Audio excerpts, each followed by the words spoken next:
Hello दोस्तों, कैसे हैं आप सभी। मैं स्वागत करता हूं आपके मेरे चैनल पर जिसका नाम है लीगल पेडागोगी। आज दोस्तों इस वीडियो के थ्रू हम तीन चीज़ों पर डिस्कशन करने वाले हैं। सबसे पहले हम डिस्कस करेंगे सेंट्रल गवर्नमेंट का जो फार्म बिल है उसके ऊपर। उसके बाद हम डिस्कस करेंगे जो Punjab legislative assembly farm bill आई है उसके ऊपर।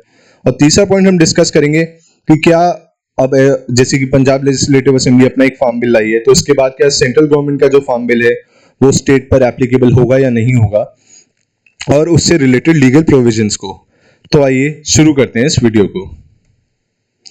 दोस्तों सबसे पहले हम जान लेते हैं सेंट्रल गवर्नमेंट का फार्म बिल क्या कहता है। दोस्तों उनका कहना यह है कि फार्मर की प्रोटेक्शन के लिए उन्होंने प्रोविजन ऐड किया है जिसमें यह बोला गया है कि बायर और सेलर मतलब फार्मर, इनके बीच में अगर एग्रीमेंट हुआ है किसी फसल को लेके और प्राइस एक डिसाइड हुआ है, तो उसके बाद जो बायर है वो उस प्राइस पे उस फसल को लेने के लिए मना नहीं कर सकता है।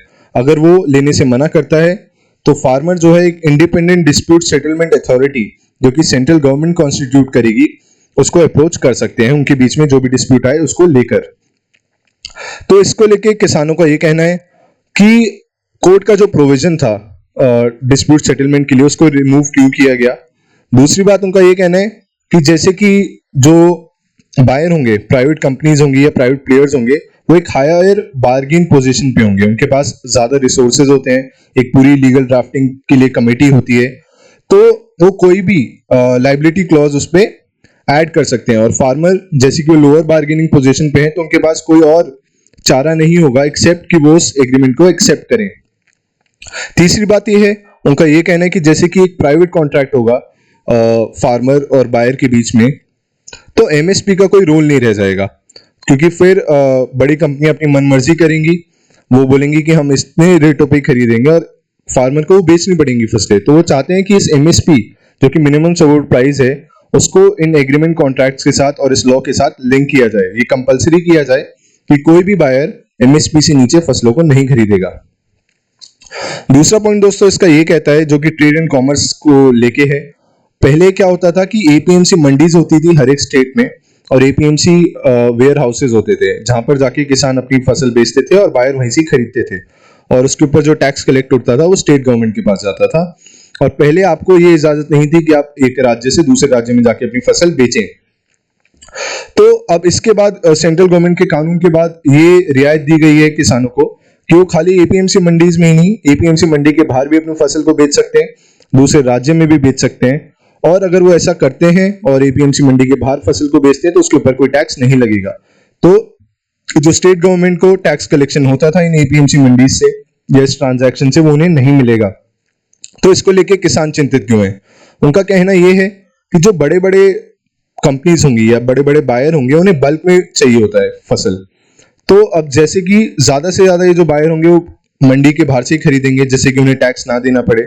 तो छोटे किसानों का क्या होगा जिन्हें एक स्मॉल प्रोड्यूस अपना बेचना होता है, क्योंकि 100% of the buyers they will be buying from outside the mandis, तो उनके पास वो कहां बेचेंगे अपनी फसलों को। तो इसको लेके एक छोटा किसान चिंतित है।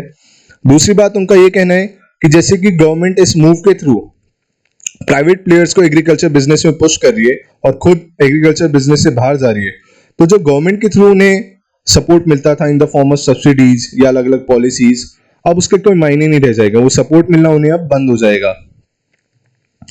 तीसरी बात है दोस्तों the essential commodities amendment bill. जैसे कि आप जानते हैं एसेंशियल कमोडिटीज वो होती हैं जो हमें रोजमर्रा में चाहिए होती है चीजें, तो उनके प्राइस को रेगुलेट करने के लिए, ब्लैक मार्केटिंग ना हो उनकी, इसके ऊपर गवर्नमेंट ने एक लॉ बनाया हुआ है एसेंशियल कमोडिटीज का। उन चीजों को एसेंशियल कमोडिटीज में डाल देते हैं। जैसे कि कोविड के टाइम में भी मास्क और हैंड सैनिटाइजर्स को एसेंशियल कमोडिटीज में इनलिस्ट कर दिया गया था, जिससे कि उनकी ब्लैक मार्केटिंग ना हो और प्राइसेस एक्स्ट्राऑर्डिनरीली ना बढ़ जाएं। तो अब इस कानून के तहत जो एक अमेंडमेंट हुआ है उसमें उन्होंने क्या किया है कि 6 चीजों को एसेंशियल कमोडिटीज की लिस्ट से बाहर कर दिया है, जैसे कि pulses, cereals, onion, potato, oil seeds and oils.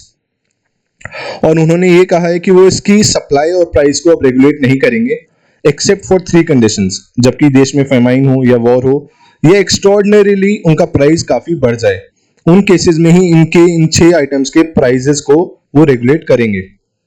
और उसके अंदर भी 2 कंडीशन है जब उनका एक्स्ट्राऑर्डिनरी प्राइस राइज होगा, एक है पेरिशेबल गुड्स का और एक है नॉन पेरिशेबल। पेरिशेबल गुड्स दोस्तों वो होते हैं जो समय के साथ बहुत जल्दी खराब हो सकते हैं, उनको ज्यादा लंबे समय के लिए स्टोर नहीं किया जा सकता, जैसे कि अनियन और पोटैटो। तो उन्होंने बोला कि अगर ऐसे पदार्थ इनका रिटेल प्राइस 100% से ज्यादा बढ़ जाएगा तो उस केस में गवर्नमेंट अपना रोल प्ले करेगी और उनके प्राइस को रेगुलेट करने की कोशिश करेगी। जैसे कि अगर आज प्याज 100 रुपए किलो है और कल उसका प्राइस 201 रुपए किलो हो जाता है तो गवर्नमेंट अपने रोल में आएगी और उनके प्राइस को रेगुलेट करने की कोशिश करेगी। दूसरा पॉइंट है नॉन पेरिशेबल गुड्स का, जैसे कि pulses, serial, oil seeds and oils. अगर इनका प्राइस आज 100 रुपए किलो है और कल 50% से ज्यादा बढ़ जाता है, मतलब 151 रुपए हो जाता है, तो तब गवर्नमेंट इनके प्राइस को रेगुलेट करने के लिए स्टेप्स उठाएगी। इसका नेगेटिव इफेक्ट्स दोस्तों ये हो सकते हैं कि एक आर्टिफिशियल डिमांड क्रिएट करने के लिए लोग ज्यादा से ज्यादा इन आइटम्स को स्टोर करेंगे, इसकी होर्डिंग बढ़ेगी, इसकी ब्लैक मार्केटिंग बढ़ेगी, जिससे कि सप्लाई मार्केट में कम रहे और डिमांड ज्यादा और प्राइस बढ़े। जैसे कि आज हम देख भी रहे हैं कि कंज्यूमर जो है अनियन, पोटैटो और ये सब आइटम्स आप अगर लेने जाएंगे तो इनके प्राइसेस पिछले साल के कंपैरिजन में काफी बढ़े हुए हैं। तो ये हो सकता है कंज्यूमर के अगेंस्ट इसका एक नेगेटिव इफेक्ट पड़े कंज्यूमर के ऊपर। अब जान लेते हैं जो पंजाब असेंबली फार्म बिल लाई है उनके बारे में। तो पंजाब सरकार इसके अगेंस्ट में, सेंट्रल गवर्नमेंट के फार्म बिल के अगेंस्ट में एक स्टेट फार्म बिल लाई थी और सबसे पहले उन्होंने इस सेंट्रल गवर्नमेंट के लॉ को आउटराइटली रिजेक्ट किया और बोला गया उसमें कि जो भी किसान अपनी फसल को या जो भी बायर फसल को एपीएमसी मंडीज के बाहर खरीदेगा उसके ऊपर एक ट्रेडिंग फी लगाई जाएगी। इसका मानना ये था, राज्य सरकार का मानना ये था कि सेंट्रल गवर्नमेंट का जो प्रोविजन है जो कि मंडीज के बाहर बेचने के अलाउड करता है, अगर कोई बंदा उसमें इन्वॉल्व होता है तो उसके ऊपर एक ट्रेडिंग फी लगाई जाएगी स्टेट गवर्नमेंट के द्वारा। तीसरी बात उन्होंने बोला कि चावल और आटा, कोई भी इंसान अगर चावल और आटा को एमएसपी से नीचे खरीदने की कोशिश करता है तो राज्य में अलाउड नहीं होगा ऐसा करना। That would be against the provisions of the law of that state. अब जान लेते हैं इसकी दूसरा पॉइंट क्या कहता है। वो ये कहता है कि अगर कोई भी बायर फार्मर को फोर्स करता है कि वो चावल और आटे को एमएसपी के नीचे बेचे तो उस इंसान को 3 साल की सजा हो सकती है और ऐसे केस में किसान सिविल कोर्ट भी अप्रोच कर सकता है एक रेमेडी सीख करने के लिए।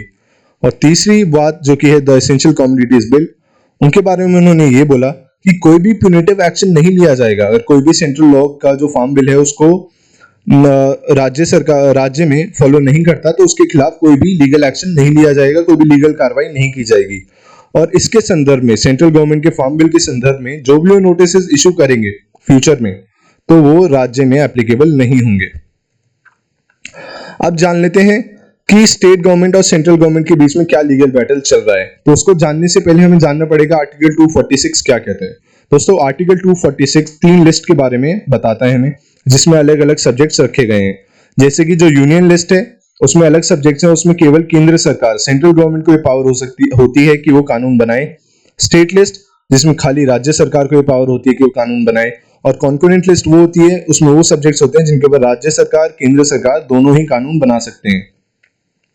तो इसमें स्टेट का ये कहना है कि जैसे कि agriculture, market and fairs state list में मेंशन्ड है तो इसके ऊपर सेंट्रल गवर्नमेंट ने कानून कैसे बना दिया, ये तो against the constitutional provisions of the country है। और उसके ऊपर सेंट्रल गवर्नमेंट का ये कहना है कि ये पावर उन्हें कॉन्करेंट लिस्ट के एंट्री 33 से मिला हुआ है, जिसमें ये बोला गया है कि पब्लिक इंटरेस्ट में वो ट्रेड, कॉमर्स, प्रोडक्शन इन सबसे जुड़ी हुई इंडस्ट्रीज को रेगुलेट कर सकते हैं कानून बना के। तो ये दोनों के बीच में लीगल बैटल इस प्रोविजन को लेकर है। और अब जान लेते हैं कि क्या, जैसे कि अब पंजाब लेजिस्लेटिव असेंबली अपना एक अलग फार्म बिल लाई है तो इसके बाद क्या जो सेंट्रल गवर्नमेंट का फार्म बिल है वो उस राज्य में एप्लीकेबल होगा या नहीं होगा, और अगर एप्लीकेबल नहीं होगा तो आज किसान आंदोलन क्यों कर रहे हैं। दोस्तों इससे जुड़ा आर्टिकल है 254 sub clause 2 of Indian constitution, जो कि ये कहता है कि अगर स्टेट गवर्नमेंट कोई सेंट्रल गवर्नमेंट के लॉ के अगेंस्ट कोई लॉ बनाता है कोई भी स्टेट तो वो एप्लीकेबल होगा उस स्टेट में, पर उसके लिए उन्हें राष्ट्रपति प्रेसिडेंट की अनुमति चाहिए होगी। पर अगर आप भारत की राजनीति से परिचित हैं तो आप ये जानते होंगे कि president acts in aid and advice of the council of ministers. तो पंजाब लेजिस्लेटिव असेंबली के इस फार्म बिल को एसेंट मिले प्रेसिडेंट से वो नेक्स्ट टू इम्पॉसिबल लगता है। और यही बात जानते हुए आज किसान आंदोलन कर रहे हैं, जो कि आप आज की खबरों में देख ही रहे होंगे आजकल। तो अब राज्य सरकार के पास क्या रेमेडी बचती है। राज्य सरकार के पास दोस्तों एक ही रेमेडी है, वो ये कि वो original jurisdiction of supreme court को इन्वोक करें under article 131। Original jurisdiction of supreme court ये कहती है कि जब भी स्टेट गवर्नमेंट या सेंट्रल गवर्नमेंट के बीच में कोई लीगल डिस्प्यूट हो या दो स्टेट गवर्नमेंट के बीच में डिस्प्यूट हो तो उसकी सुनवाई केवल सुप्रीम कोर्ट करेगा। और फिर सुप्रीम कोर्ट ये चेक करेगा कि जो सेंट्रल गवर्नमेंट फार्म बिल लाई है क्या वो कॉन्स्टिट्यूशनली वैलिड है या नहीं है, क्या उनके पास ये पावर थी कि वो ये फार्म बिल ला पाए या ना ला पाए। तो दोस्तों मैं आशा करता हूं कि इस वीडियो के थ्रू आपके जो भी डाउट्स हैं दोनों फार्म बिल को लेके, स्टेट गवर्नमेंट के और सेंट्रल गवर्नमेंट के, उनको लेके आपका डाउट क्लियर हो गया होगा और क्या लीगल प्रोविजंस हैं जो इन चीजों को गवर्न करते हैं उसको भी लेके। अगर आपको वीडियो पसंद आई हो तो इसको लाइक जरूर कर दें और इस चैनल को सब्सक्राइब कर लें और वीडियो को ज्यादा से ज्यादा शेयर कर दें। Thank you so much.